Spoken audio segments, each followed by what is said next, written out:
आज John Cena को हर कोई जानता है, 17 time world champion, Hollywood star और WWE आइकन। लेकिन बहुत कम लोग जानते हैं कि उनका WWE कैरियर शुरू होने से पहले ही खत्म होने वाला था। एक अनएक्सपेक्टेड चैप्टर 1, कैसे जॉन सीना बने WWE चैंपियन। देखो ये स्टोरी शुरू होता है उनके कॉलेज कंप्लीट करने के बाद। जॉन सीना कैलिफोर्निया चले गए। शुरुआत में वो जिम में ट्रेनर का काम करते थे और बॉडी बिल्डिंग कंपटीशन में पार्टिसिपेट करते थे। इसी दौरान किसी ने उन्हें प्रोफेशनल रेसलिंग ट्राई करने की सलाह दी। जॉन सीना ने सबसे पहले अल्टीमेट प्रो रेसलिंग ज्वाइन किया। यहाँ उन्होंने द प्रोटोटाइप नाम से कैरेक्टर अडॉप्ट किया। प्रोटोटाइप के रूप में जॉन सीना ने अपने रेसलिंग स्किल्स और प्रोमो एबिलिटी को इम्प्रूव किया और यूपीडब्ल्यू चैंपियनशिप भी जीत ली। उनकी प्रोग्रेस देखकर WWE ने उन्हें डेवलपमेंटल कॉन्ट्रैक्ट ऑफर किया और उन्हें OVW भेज दिया गया। उस वक्त OVW WWE का मेन डेवलपमेंटल सिस्टम था, जहां फ्यूचर स्टार जैसे ब्रॉक लेसनर, रैंडी ऑर्टन, बतिस्टा और शेल्टन बेंजामिन जैसे ट्रेनिंग कर रहे थे। कुछ ही समय बाद जॉन सीना को WWE मेन रोस्टर से कॉल आ गया। 27 जून 2002 SmackDown Olympic gold medalist Kurt Angle open challenge दे रहे थे। लॉकर रूम से एक नए सुपरस्टार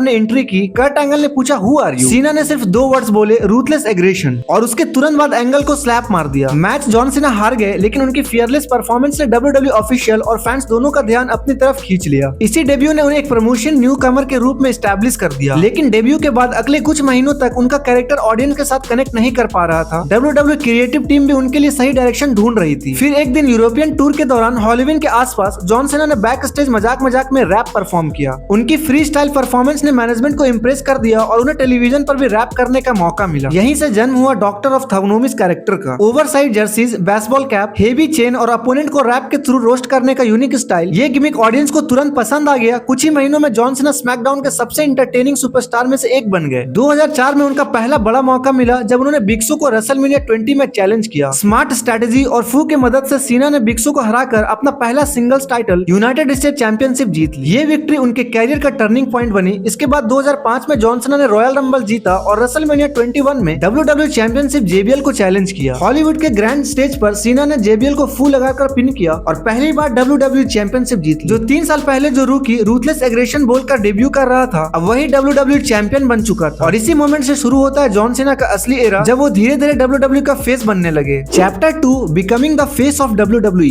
धीरे धीरे डॉक्टर ऑफ थग्नोमिस का कैरेक्टर भी बदलने लगा और इसी दौरान जॉन सीना का फेमस स्लोगन इंट्रोड्यूस हुआ, हसल, लॉयल्टी, रिस्पेक्ट। ये सिर्फ एक कैच फ्रेज नहीं था, ये उनके ऑन स्क्रीन कैरेक्टर और रियल लाइफ इमेज दोनों को रिप्रेजेंट करता था। WWE का फोकस फैमिली ऑडियंस पर बढ़ रहा था और सीना उस नए डायरेक्शन का सबसे बड़ा फेस बन गए। 2005 से 2016 तक लगभग हर मेजर WWE इवेंट में जॉन सीना सेंट्रल रोल में नजर आते थे, चाहे रॉ हो, स्मैकडाउन हो या फिर रेसलमेनिया। सीना लगातार मेन इवेंट का हिस्सा रहे। इस दौरान उन्होंने कई बार WWE चैंपियनशिप और वर्ल्ड हेवीवेट चैंपियनशिप जीती और कंपनी के सबसे रिलायबल सुपरस्टार बन गए। जॉन सीना की मर्चेंडाइज भी WWE हिस्ट्री के बेस्ट सेलिंग मर्चेंडाइज में से एक बन गया। उनकी कलरफुल टी शर्ट, कैप्स और रिस्ट बैंड हर एज ग्रुप के फैंस पे पॉपुलर था। लेकिन उनका कैरियर सिर्फ सपोर्ट से ही नहीं भरा था। एरिना में अक्सर एक यूनिक सिचुएशन देखने को मिलती थी। क्राउड का एक हिस्सा जोर से लेट्स गो सीना चैंट करता था, जबकि दूसरा हिस्सा उतनी ही आवाज में सीना सक्स चैंट करता था। ये मिक्स रिएक्शन उनके कैरियर की पहचान बन गई। फिर भी जॉन सीना ने कभी अपना कैरेक्टर या अप्रोच क्राउड के प्रेशर में बदलने की कोशिश नहीं। इस अचीवमेंट ने उन्हें सिर्फ WWE सुपरस्टार ही नहीं बनाया, बल्कि मिलियंस ऑफ फैंस के लिए रोल मॉडल भी बना दिया। Chapter 3, career defining rivalries. John Cena के कैरियर को समझना हो तो उनकी राइवलरी को समझना बहुत जरूरी है। हर राइवलरी ने उनके कैरियर में एक नया चैप्टर ऐड किया। सबसे पहले बात करते एज की। 2006 में एज ने money in the bank contract cash in करके सीना से WWE चैंपियनशिप जीत ली। इस मोमेंट ने WWE money in the bank cash in को एक मेजर अट्रैक्शन बना दिया। दोनों की राइवलरी अगले कई सालों तक WWE के सबसे इंपॉर्टेंट स्टोरी में से एक रही। उसके बाद आए रैंडी ऑर्टन। सीना और ऑर्टन ने लगभग एक डिकेड तक WWE के टॉप स्टार के रूप में कंपटीशन दिया। दोनों ने मल्टीपल चैंपियनशिप मैचेस लड़े और WWE के रूथलेस एग्रेशन जनरेशन को डिफाइन किया। 2011 में जॉन सीना का सामना हुआ CM पंक से। पाइप बॉम्ब प्रोमोस के मनी इन द बैंक 2011 का मेन इवेंट WWE हिस्ट्री के ग्रेटेस्ट मैचेस में से काउंट किया जाता है। इस राइवलरी ने WWE स्टोरी टेलिंग को एक नए लेवल पर पहुंचाया और CM पंक को मेन इवेंट स्टार बना दिया। इसके बाद राइवलरी हुई ब्रॉक लेसनर के साथ। एक तरफ था पावर और डोमिनेंस और दूसरी तरफ डिटर्मिनेशन और नेवर गिव अप एटीट्यूड। इनके मैचेस WWE के सबसे फिजिकल मैचेस में गिने जाते हैं। बाद में AJ स्टाइल के साथ उन्होंने कुछ ऐसे मैचेस दिए जिन्हें मॉडर्न WWE क्लासिक्स माना जाता है। इन मैचेस ने दिखाया कि कैरियर के इतने साल बाद भी John Cena top level performance दे सकते हैं। और फिर फाइनली 2017 में जॉन सीना और रोमन रिंग्स एक दूसरे के सामने आए। ये धीरे धीरे अपना फोकस हॉलीवुड की तरफ बढ़ाना शुरू किया, लेकिन उनकी WWE स्टोरी अभी खत्म नहीं हुई थी। Chapter 4, Hollywood transition and final WWE run. 2016 के बाद जॉन सीना ने अपना फोकस धीरे धीरे हॉलीवुड की तरफ बढ़ाना शुरू किया। WWE में वो अब फुल टाइम सुपरस्टार की जगह स्पेशल अपीयरेंस करने लगे। लेकिन जब भी सीना वापस आते उनकी प्रेजेंस हमेशा एक मेजर अट्रैक्शन होती थी। इस दौरान उन्होंने मूवीज और टेलीविजन प्रोजेक्ट्स पे काम किया और धीरे धीरे हॉलीवुड में भी अपनी पहचान बना ली। फिर भी WWE के साथ उनका कनेक्शन कभी खत्म नहीं हुआ। हर इंपॉर्टेंट फेज में वो वापस आकर नए सुपरस्टार के साथ काम करते रहे और फैंस को मेमोरेबल मोमेंट्स देते रहे। 2017 में जॉन सीना के कैरियर का एक और हिस्टोरिक मोमेंट आया। रॉयल रंबल में उनका सामना एजी स्टाइल से हुआ। दोनों ने एक हाईली प्रेस चैंपियनशिप मैच दिया। मैच के एंड में सीना ने एटीट्यूड एडजस्टमेंट कनेक्ट किया और अपना 16 वर्ल्ड चैंपियनशिप जीत लिया। इस विक्ट्रीज के साथ उन्होंने रिक फ्लेयर के ऑफिशियली रिकॉग्नाइज 16 वर्ल्ड चैंपियनशिप के रिकॉर्ड के बराबरी कर ली। ये उनके कैरियर के सबसे इंपॉर्टेंट माइलस्टोन में से एक था। अगले कुछ सालों में सीना WWE में लिमिटेड अपीयरेंस करते थे। उनका रोल अब सिर्फ चैंपियनशिप जीतना नहीं था बल्कि नए टैलेंट को स्पॉटलाइट भी देना था। चाहे किसी यंग सुपरस्टार के साथ मैच हो या किसी स्पेशल इवेंट पर रिटर्न, जॉन सीना हर बार ऑडियंस के लिए एक स्पेशल अट्रैक्शन बनने लगे। फिर 2025 में जॉन सीना ने अनाउंस किया कि उनका रिटायरमेंट टूर शुरू हो चुका है। फैंस के लिए इमोशनल फेज था क्योंकि लगभग 2 डिकेड्स तक WWE के फेस रहने के बाद अब उनका इन रिंग कैरियर अपने फाइनल स्टेज में पहुंच रहा था। रिटायरमेंट के टूर के दौरान में सबसे बड़ा मोमेंट्स आए रेसलमेनिया में एक और हिस्टोरिक माइलस्टोन बन गई। Chapter 5 legacy. जॉन सीना का कैरियर सिर्फ चैंपियनशिप या रिकॉर्ड तक सीमित नहीं था। 2002 में एक अननोन रूकी के रूप में डेब्यू करने वाले सीना ने अगले 2 डिकेड्स तक WWE को रिप्रेजेंट किया। उन्होंने ruthless aggression era, PG era और मॉडर्न एरा 3 अलग पीरियड्स में टॉप लेवल पर परफॉर्म किया। रिंग के अंदर उन्होंने मल्टीपल वर्ल्ड चैंपियनशिप जीती, यूनाइटेड स्टेट चैंपियनशिप जीती और काउंटलेस मेमोरेबल मैचेस दिए। रिंग के बाहर उन्होंने WWE को ग्लोबली रिप्रेजेंट किया और मीडिया अपीयरेंस के थ्रू कंपनी की पॉपुलैरिटी को और बढ़ाया। उनकी सबसे बड़ी अचीवमेंट में से एक मेक अ विश फाउंडेशन के लिए 650 से ज्यादा विशेष कंप्लीट करना। इस रिकॉर्ड ने उन्हें सिर्फ रेसलिंग फैंस नहीं बल्कि दुनिया भर के लोगों के लिए भी इंस्पिरेशन बना दिया। जॉन सीना का स्लोगन नेवर गिव अप सिर्फ उनके कैरेक्टर का हिस्सा नहीं था, ये उनके पूरे WWE कैरियर को डिस्क्राइब करता है। एक बॉडी बिल्डर जिसके पास रेसलिंग का कोई बैकग्राउंड नहीं था, एक रूकी जिसका अपने कैरेक्टर ढूंढने में स्ट्रगल करना पड़ा, एक सुपरस्टार जो कभी क्राउड से मिक्स रिएक्शन लेता था और फिर वही इंसान WWE का फेस बना, हॉलीवुड स्टार बना और 17 टाइम वर्ल्ड चैंपियन बना। इसी कंसिस्टेंसी, प्रोफेशनलिज्म और डेडिकेशन की वजह से जॉन सीना को WWE हिस्ट्री के ग्रेटेस्ट सुपरस्टार में से एक माना जाता है। जॉन सीना की कैरियर स्टोरी हमें ये सिखाती है कि सक्सेस सिर्फ टैलेंट से नहीं मिलती। सही अपॉर्चुनिटी को पहचानना, हर चैलेंज को साथ अडेप्ट करना और सालों तक कंसिस्टेंटली परफॉर्म करना ही किसी लेजेंड को बनाता है। अगर आपको ये complete career story line informative लगी हो तो वीडियो को लाइक करें और चैनल को सब्सक्राइब करें और कमेंट में बताएं कि अगली कंप्लीट स्टोरी डॉक्यूमेंट्री किस WWE सुपरस्टार पर देखना चाहोगे। मैं मिलता हूँ आपसे नेक्स्ट वीडियो में।